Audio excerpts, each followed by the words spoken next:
Hi folks, we're going to do a brief introduction today for those of you who haven't had as much experience as others with reading and music. Obviously it's a skill that's more of a necessity for AS and A level because of all the analysis we have to do and specific areas of composition.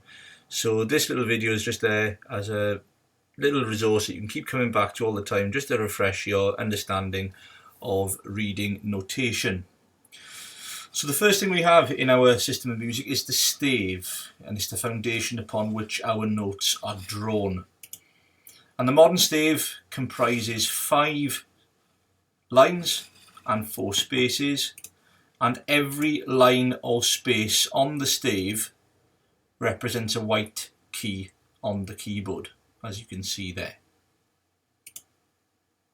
So clefs, and these 2 symbols here are the 2 most popular clefs that we use.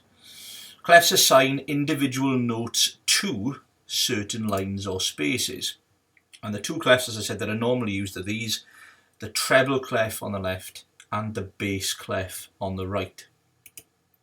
So first we will discuss the treble clef, also called the G clef. The stave line which the clef wraps around, as you can see there, shown in red, is known as G. So any note placed on this line becomes G. Now the note on the space above G is, of course, A. As you all know, the notes in our system are named from A, B, C, D, E, F, G, and then we restart from A. Of course, there's no note H in our system. So A comes next, the note on the line above A is B, and this process continues.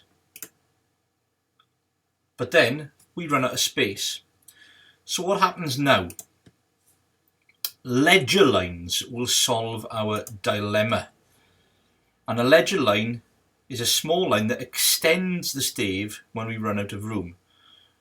And with a ledger line drawn, we can place the next note, which in this case would be an A.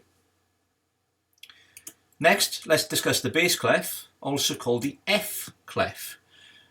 And the stave line in between the 2 dots of the clef, in this case, is F. We can now fill the rest of the stave with notes in exactly the same way that we used the notes on the treble clef, ascending or descending in alphabetical order.